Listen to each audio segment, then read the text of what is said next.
So before we hop into the technical conversation around the Internet of Things, I'd like to pose a fundamental question to everybody in the room, which is, why do we care to learn about new ideas, disruptive ideas, creative concepts, or new technologies like the Internet of Things? And I came across a quote from the former CEO and president of an $11 billion multinational food packaging company that captures the essence, at least for me. And Dennis goes on to say that pioneering companies proactively embrace change, not on a reactionary basis, but as an opportunity to challenge the status quo and achieve greater success. And we have to say that Dennis's beliefs to proactively embrace change represents one data point on a spectrum of viewpoints. For every Tetra Pak that exists, there are other companies out there that struggle to stay abreast of new ideas, relevant ideas, disruptive ideas, and sometimes those ideas come and they don't take hold of them and it's too late for them. So a classic example, and this might date me a little bit, but there's a classic example out there that is of the Kodak Corporation. And Kodak was actually the first company in the world to develop the digital camera. Does anybody off the top of their head know when they actually prototyped and developed the first digital camera? I had to look it up myself. It was 1975. The development started in 1973 by an engineer named Steve Sasson. And when he developed this guy, which he called the filmless camera, he took it to his upper management at Kodak. And they told him, and this is his quote, "That's cute, but don't tell anybody about it." This viewpoint held by Kodak's upper management, it was persevered over decades. As late as 2007, Kodak was trying to push against the digital photography phenomenon, to the point where even in the mid-80s, they tried to align themselves as a chemical business with a sidearm of photography as opposed to the other way around. Can you imagine? We all know basically how this story ends. In 2012, Kodak filed for bankruptcy after a long and protracted battle with the digital photography phenomenon. That's one example of not embracing change from within your organization. And as we go, so I heard that the Cubs are entering the playoffs tomorrow, and this would, if they are successful in this endeavor, this would be the break to their 107-year curse. And I thought about what company existed 107 years ago that really doesn't exist that much today. And actually I found it, and it's Encyclopedia Britannica, another famous tool that we all use, or at least I did when we were growing up. And it suffered a similar fate to Kodak. Encyclopedia Britannica is so old that the American Revolution was around, and they were a thriving business. They were around for 2 world wars. They actually saw the Cubs. This is totally a crazy picture here, but that's the only image I could find of the 1908 World Series championship from the Cubs, which is why they need to win, by the way, so they can only and they saw. They documented man's first steps on the moon, and they actually witnessed the rise of the internet. Of course, we now know the internet would be ultimately their demise, as Wikipedia emerged as a tool to leverage the democratization of information that totally changed the way that information and knowledge transfer occurred. So, since 2012, must have been a bad year for all these companies, they decided no longer to print any more physical books, and in fact, they have not been taken on as an online resource or a tool in the same way that other online resources have taken off. These 2 examples, as well as many others, illustrate how innovation is not linear. Disruptive technologies are sometimes hard to identify, and competition to your business is not always where you might expect it. And that's where PreScouter can help you. PreScouter provides answers to corporate challenges. gathering vital information you need to make informed decisions. PreScouter has worked on thousands of projects with over 300 Fortune 500 sized clients, and simply put, we save you time and money, and we serve as an extension of your team. Allow me to briefly illustrate the PreScouter process, as it's really just 3 simple steps. Step 1, you provide us with a business challenge. It could be tactical activities such as research or outreach or a validation study. And we then take that information, analyze it, and we assemble a team, step 2, of scholars that we generally recruit from Tier 1 research institutions. Think of our Northwesterns, our University of Wisconsins, and all the other great schools that exist out there. And basically, these scholars form a team. They're all under non-disclosure agreements with your company and ours. And they use their own human intelligence networks as well as proprietary software we've developed to basically scan the entire globe based on methodologies that are employed, like places at NASA and the Department of Defense. And after a few stage-gated meetings, we like to follow the business cycle. We basically work with you and your team to deliver a report of curated information that helps address your business challenge. And most of the time, our clients are extremely happy with the information they get, but more importantly, the information helps them make a decision and is actionable information. So I don't know about you, but I always, these kind of abstract things don't really help me understand how it all works. So let me put a nice colorful slide up there and walk you through a very simple example of how this all played out recently. So last year, PreScouter was approached by one of our clients who happens to be the world leader in fresh fruit labels and labeling equipment, and they're operating in 35 countries around the world. They had a big problem. Their clients, meaning their customers, were telling them that there were counterfeit labels that were emerging on their fruit, like these bananas right here. And that's not good because, you pay for a Chiquita banana and you want a Chiquita banana. So basically what happened was, for those of you who don't know, counterfeiting within the United States alone is a 12-figure problem. Usually somewhere estimates put it in the $200 to $700 billion loss for United States companies alone, of which this fresh fruit labeling is part of that figure. So they needed a food-safe, next-generation solution with advanced anti-counterfeiting technology, and they needed it as fast as humanly possible. PreScouter assigned a project manager, Maria, she's in the audience today, who staffed and managed a multidisciplinary team of scholars from around the US in this particular case, from schools such as Columbia University, Auburn, the University of Wisconsin, and Madison, Texas A&M, to name a few. The scholars scanned the entire planet for technologies that met the client's criteria, and the most important criterion was that it really had to be market ready, because they wanted to get this thing in tens of millions of units as soon as humanly possible. So we started, as we always do, by identifying lots of ideas and then down selecting those ideas from hundreds down to a core number of 51 key technologies that made sense for them based on all the criteria suggested. Of those, they told us they were really interested in 10, so we did a detailed analysis on 10 of those technologies by conducting interviews and digging into the details. And by conducting interviews, we were able to gain information that our clients wouldn't want to do because it would either breach the anonymity or it was just work that was not really within their wheelhouse. And so we found also through this process that we were able to attain a lot of unbiased and really positive information. So, of the list of 10, 3 were of really high interest. And at that point, they said, "Thank you very much, you've done a wonderful job, we'll take it from here." And so that was about a year ago. And from time to time, our clients come back to us and tell us about how things went. And they came back to us recently and they were really excited. They said, "We got some really great news for you."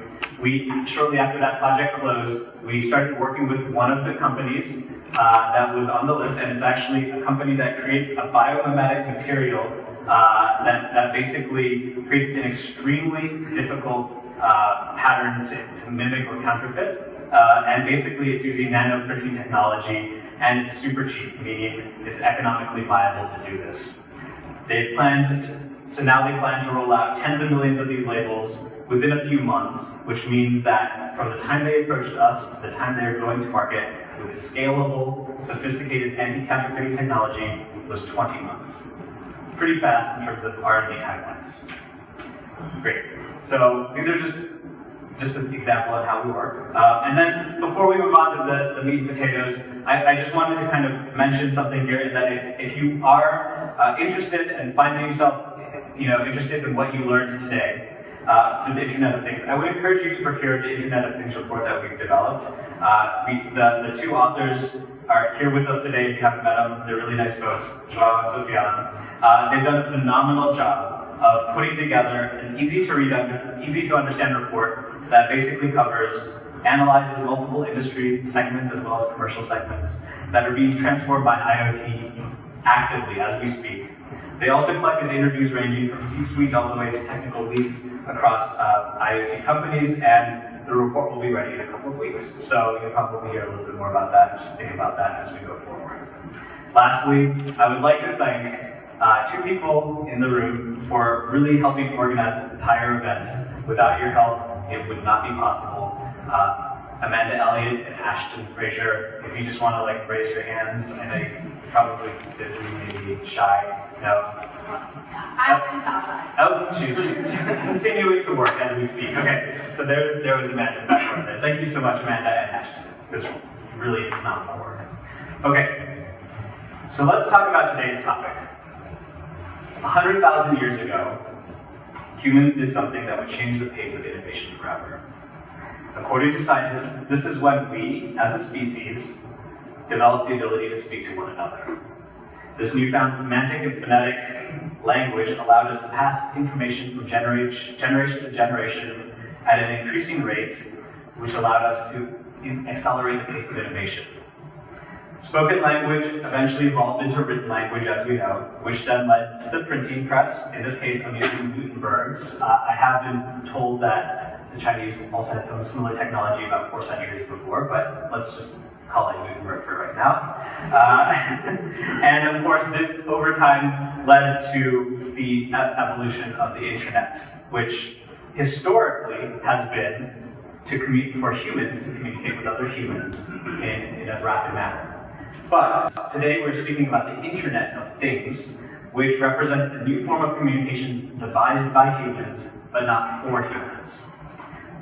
The Internet of Things is when machines can communicate directly with other machines to create complex networks of information that will define the infrastructure of our information society.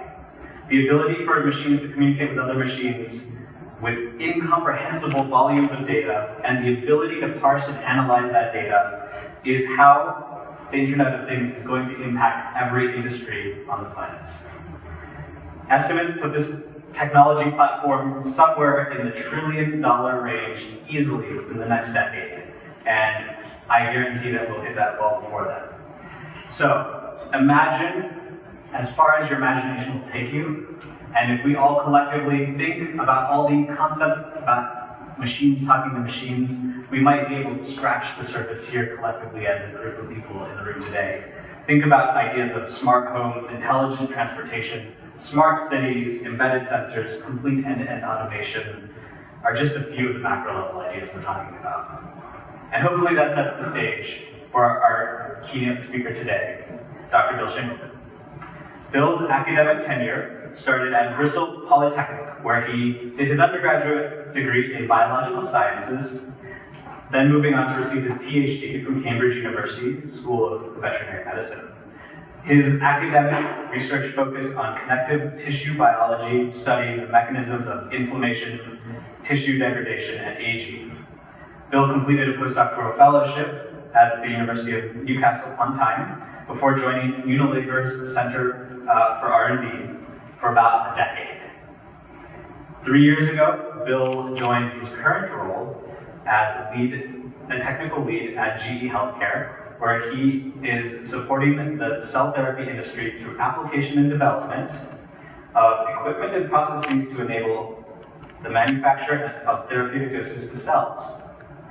In sum, Bill is a highly accomplished scientist and leader with over 20 years of research experience across medical, academic, and biotechnological arenas.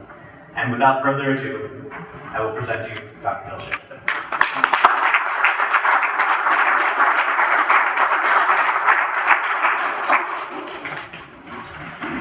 Thank you very much for that very kind introduction. It genuinely is a great pleasure to be here. I'm honoured that you invited me to talk on this quite incredible subject. So, by way of kind of introduction, the idea of a billion people being connected was inconceivable a couple of decades ago. And yet, that's what happens now. And we all do it through our smartphones. Amazon enabled us to buy pretty much whatever we want. And I was able to do it from my hotel room when my daughter phoned up needing something. From my UK account using my UK bank account. It's enabled by digital technology. The connectivity that it brings is phenomenal. Companies like PayPal competing with well-established credit card companies, and they do it extremely well, filling a need. I pay for that item using PayPal. By 2020, 50 billion machines will be connected. Everything will be monitored. Everything will be measured. And we see this coming down the line at GE. And we're asking what it will look like for us as a company and what it will look like for our customers. 50 billion machines getting connected will open up new windows of opportunities. And it's going to displace the old way of doing things. I have to put this slide up. They wouldn't let me speak without saying it. To summarize, please don't make any investment decisions on what I tell you. Because what's in this deck may change. The companies on this screen have democratized their industries and enabled and empowered both partners and empowered people to become both partners and suppliers in their own industries that they were once just consumers. The benefit for the wider customer base is that they get better choice. There are more options for them. They are more empowered to be able to go where they want, when they want. And they can now fund that by either being their own taxi driver or their own hotel. So how does this kind of enable us to position for GE within the industrial internet? The vast majority of what GE does is make machines. So around those machines, how can we embrace and embed the technologies that are out there? And we do that through software, through building cloud options, enabling the sensors and the controls that are built into those machines to connect and talk to one another. Intelligent machines. Machines that can transmit data on how they are performing, no matter where they are. As Ashish indicated, that could be an aircraft engine in the middle of the sky somewhere. Data and analytics. Combine the power of big data, big analytics, and industrial physics. Pulling those elements together. And also the people that run them, need them, depend on them, to deliver what they need to their customers. Ultimately, working to a world that works better, faster, safer, cleaner, and cheaper. But we can't do this alone. A partner ecosystem needs to be built to enable this to happen. And this is where organizations like PreScouter can really help. Because we don't know what's out there. We might think we know. But until you actually ask a targeted question about who can help us achieve what we want to do, you don't really know what happens. And that's certainly how PreScouter helped me in a couple of the projects that we've gone forward through. But on the big scale, and this is big stuff, the GE, we know we can't do this alone. GE's recently got a partnership up and running with Microsoft. Because we know we want to be a software company, or at least they tell us we want to be a software company, but Microsoft is a software company. It knows how to do software. We know how to do software, but not in the way that it connects billions of machines in a useful way. So yes, we've got our focus on innovation and pushing these forwards, but what does that kind of mean on the ground? Well, there's three kind of pillars where we can make this really work and bring value to the customers, to our customers. The first is in asset performance management. So monitoring aircraft engines as they're in operation. GE no longer just sells an aircraft engine. I don't think it sells them at all. But it sells uptime to the airline. So we are responsible as a company for making sure that that aircraft engine stays operational for the maximum amount of time. And if we have to take it out of the sky to do maintenance, then we know when it needs to be done. Not on a schedule, when it should be done, but when it actually needs it. So if that particular aircraft has had a tough time and has been into a headwind for more times than it should have done, we know about it, and we'll bring it in sooner than it does. If it's had an easier time, we can stay flying forward. Saves the company, the airline, money, brings in predictability, but it also brings in that element of safety. We're only doing stuff where we need it, but we are doing it when we need it to be done. Manufacturing. I'll touch on this in a slide or two's time again, but enabling the manufacturing process to happen as smoothly, as quickly, and as efficiently, and as cost effectively as possible. And then environments. How often do we see lights left on, etc.? Cities being able to understand and light, heat, power when needed, without having to rely on, or being able to rely on evidence and information in real time to enable these processes to happen. Creating value. So productivity. To be honest with you, I'm not sure where these figures come from, but I think they're trying to indicate the fact that our productivity is getting worse when it comes to manufacturing and getting better. So clearly there's value in understanding why that's the case. And you get understanding by gathering data and then analysing that data. And this is where we introduce the concept of the digital twin. So if you have a machine that's working, if its sensors are connected and delivering data, you can create a twin of that in a digital environment. And then you can run models, parameters on it, how's it doing. With that digital twin, you can change the way in which it's working and work out a better way for the machine to working without taking the machine offline. And you know it's going to work because the data is based on, and the analysis is based on the machine as it's actually working.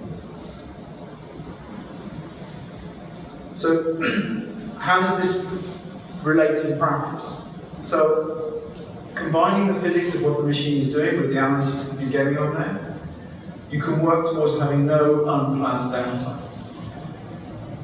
You know when a component's likely to fail, and you can plan in and replace it before it fails and shuts down the production.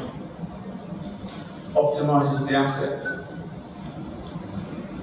Machine learning, start to predict. If something fails time and time again, then you'll be able to pick that up quicker, sooner, do something about it. There's a week's worth of process. That particular component may need new design.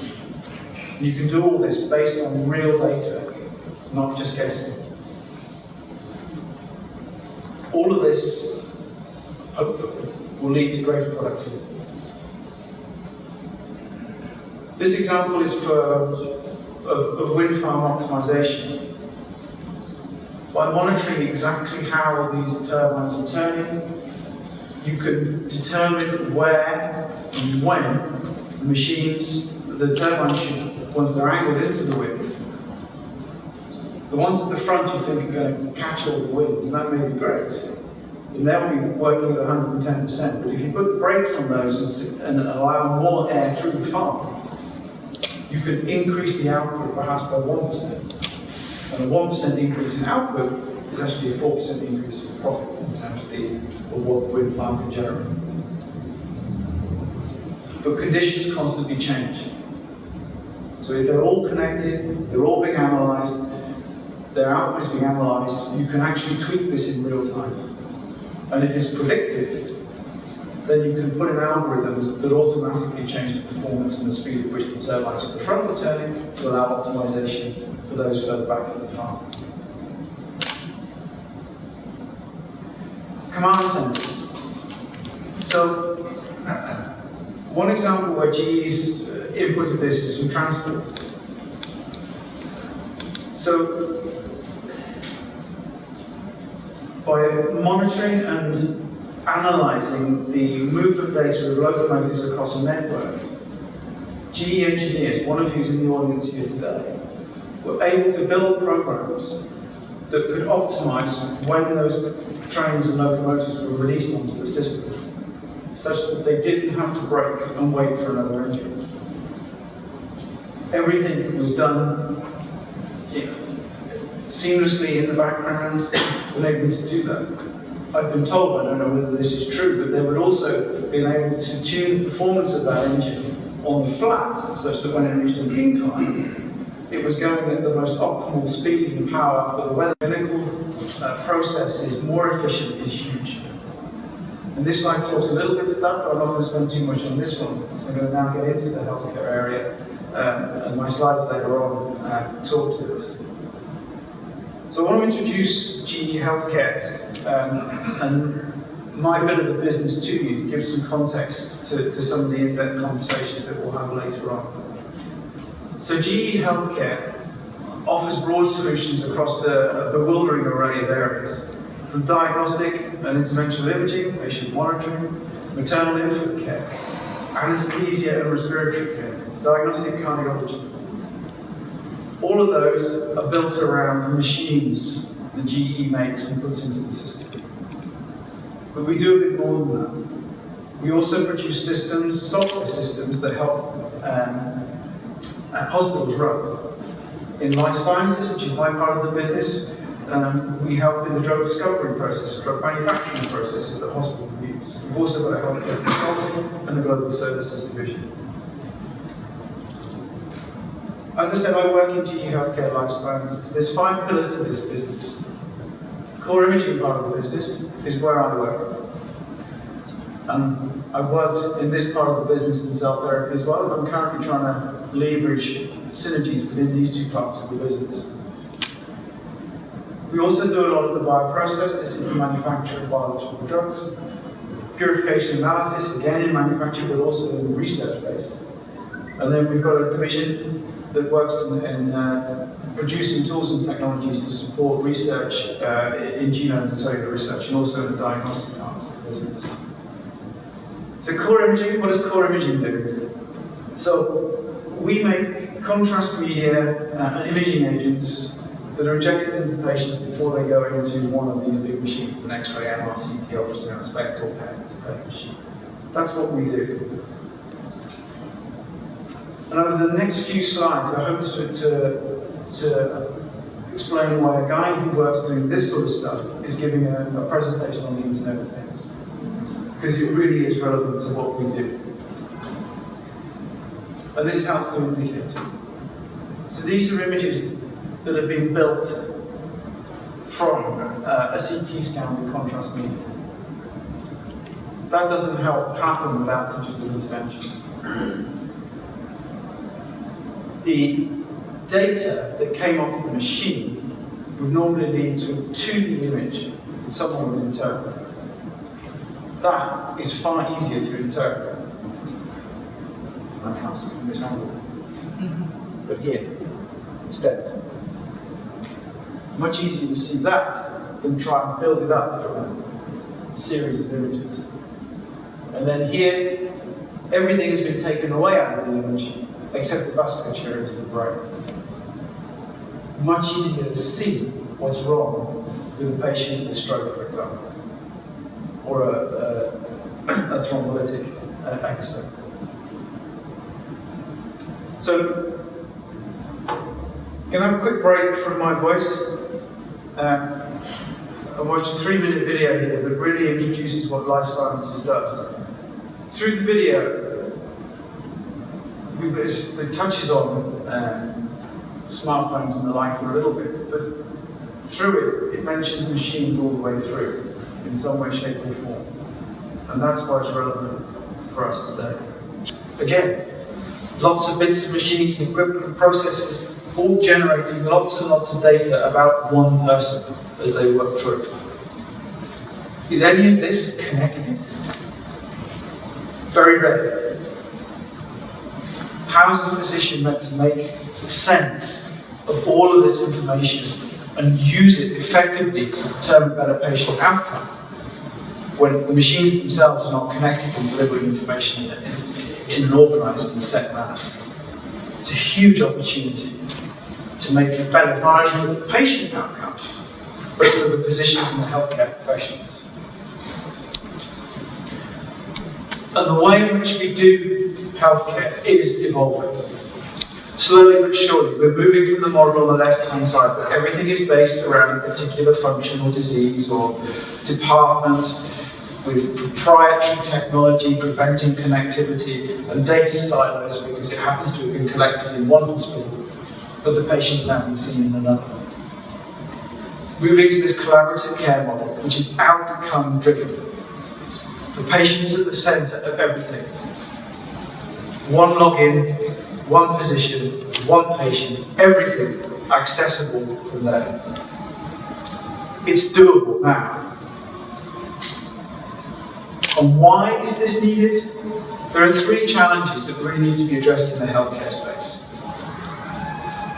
Patient records are not easily available when they're needed. Does this contribute to the 35% of patients who are misdiagnosed? Probably. If the right physician has the right information based on proper data analytics at the right time, chances are we can reduce that figure. The second challenge is the increasing cost and burden of managing that data growth. It's enormous now. The CT machine can generate huge quantities of data in one day off the number of patients. If we make that process more efficient, so that the CT suite can process more patients in one day more efficiently, with more accuracy, it's only going to generate more and more data. It's a big problem that's only getting bigger. But thanks to the light of Amazon, it's becoming handled. Lack of connectivity and interoperability between the different systems, between the different machines, between different hospitals, between different departments within the same hospital, is contributing to a 30 billion opportunity for savings within the healthcare system. If we could get these things to talk to each other. Okay, sometimes it's hard enough to get your physician to talk to who he needs to speak to, but that's a different matter. But when it comes to the processes, that's not a problem. They communicate in noughts and ones. We can make them do it. Healthcare is unique. I got an insight from a colleague just the other day.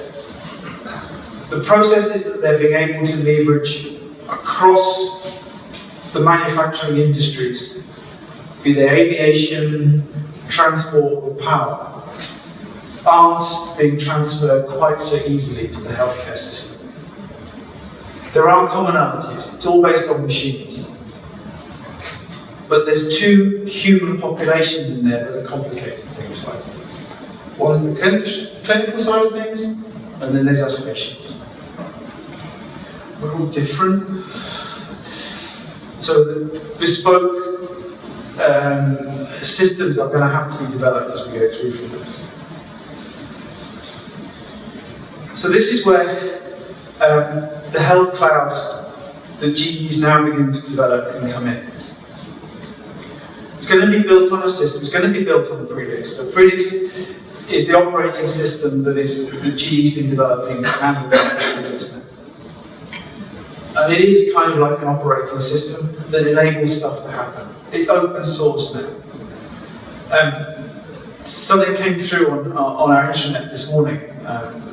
It's a year since the formation of GE Digital. And there are already 20,000 app developers using Predix. So across the GE world, if you like, and what we touch on with our customers, there are computer programmers out there writing applications to sit and utilize Predix for their own needs. So it really is beginning to take off, and hopefully some of this is now going to filter into the healthcare space. What we want to be able to do is to generate and enable a system where if there's a heart failure clinician who knows how to build an app to make his and his colleagues' life easier, he can go ahead and build that app, put it on Predix and make it work in his hospital. And then what can happen? What it's doing is democratizing this whole system again. It's enabling physicians to help their patients where they need it most. Connecting, enabling collaboration, providing the tools that can do the computing power to take this through. Scalable, but flexible enough to do that. But overall, with the healthcare system, it has to be secure. And Predix enables that. It's built on military-grade security because many of the programs that our power and water colleagues do impact on elements of national security. So right from the offset, from the get-go, it has that level of security built in, and that's been transferred across to the healthcare system. But of course, it's more than just a platform. As I mentioned earlier, the people developing the apps are not GE employees. They work for other companies. They work in the healthcare system. It's designed to be an ecosystem. Partnership is at the center of everything that we have to do now. And this is why, again, I'm here talking at an event organised by PreScouter. Because we don't know who's out there that can either utilise what we're trying to offer or help us make it the right thing to do. And thinking of some of the examples that we've done with PreScouter in the digital space, we didn't know who was out there operating and producing technology that we could, if required, take as is and enable us to build what we were thinking of building without having to build it ourselves. Gone are the days where we can do this all ourselves. We can't move quickly. If there's an organisation out there that has a market-ready product, why do we go talk to them? We should go talk to them, because we will get to where we need to be quickly. The model is changing. And this is what it could look like overall, based on some of the technologies and things, with Predix underlying everything to enable it to work through the cloud. As well as with the advanced visualization piece here, getting more out of the information and the data that's available there, so that a radiologist can have the donkey work done so that he can get through more images quickly. And we all know that there's a desperate shortage of radiologists to interpret images. To then, between that analysis and that diagnosis being made from the images, algorithms pulling in information and data about cohorts of patients to provide a recommendation to a physician in this particularly difficult case as to what treatment options may or may not be available or appropriate for that. Linking it all together, enabling it to happen. And in the digital space, this happens in real time. So, another reason why we need to do this sort of stuff. Alzheimer's is an emerging disease that's affecting millions and likely to affect many, many more people than it does at the moment in this time of the year, by the time we reach 2050. The systems in place at the moment simply can't impact this disease, partly because there's no therapeutic intervention. There are imaging agents that can measure amyloid in the brain. And that's great. But you're told that you've got amyloid deposits in the brain, and you're going to get Alzheimer's disease. But at the moment, there's absolutely nothing we can do about it because there's no therapeutic intervention. But based on the information and data that we've got, we are being able to support pharmaceutical companies and biotechs that are developing these drugs or trying to develop these drugs so that they can recruit the right people to their clinical trials and the right numbers of people. And with an endpoint, hopefully, be able to support this. All that is being enabled because of the image analysis techniques that we're doing and the opportunities to go out there and reach into the external environment for information, or data that can then be processed into information to support the development of these drugs. So this is a bit of a promotional one, I guess, in terms of what we're doing and why we're doing this. We are very serious about taking this forward.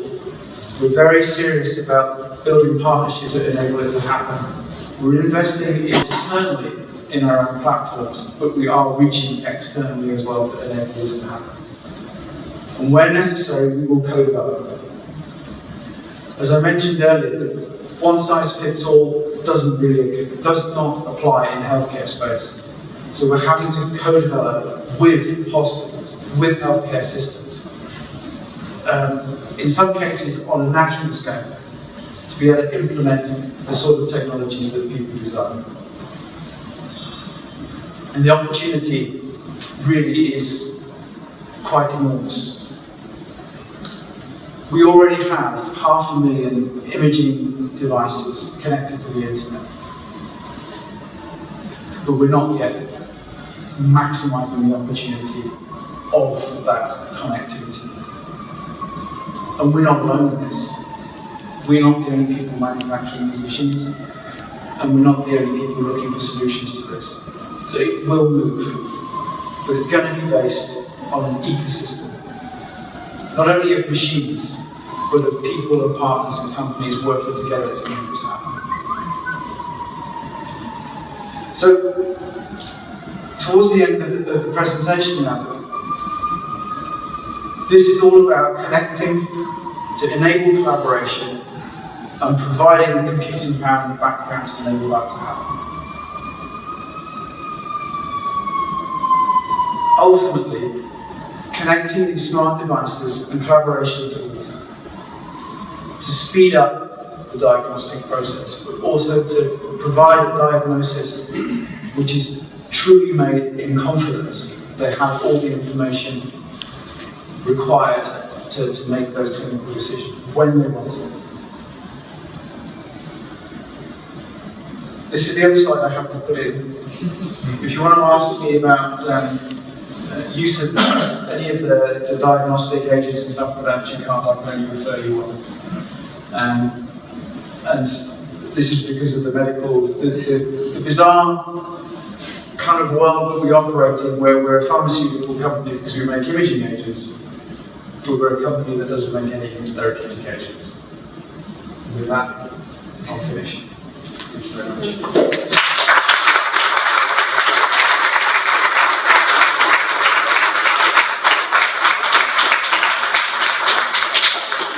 So, at the start of the talk, I meant to say, please interrupt me if you've got any questions.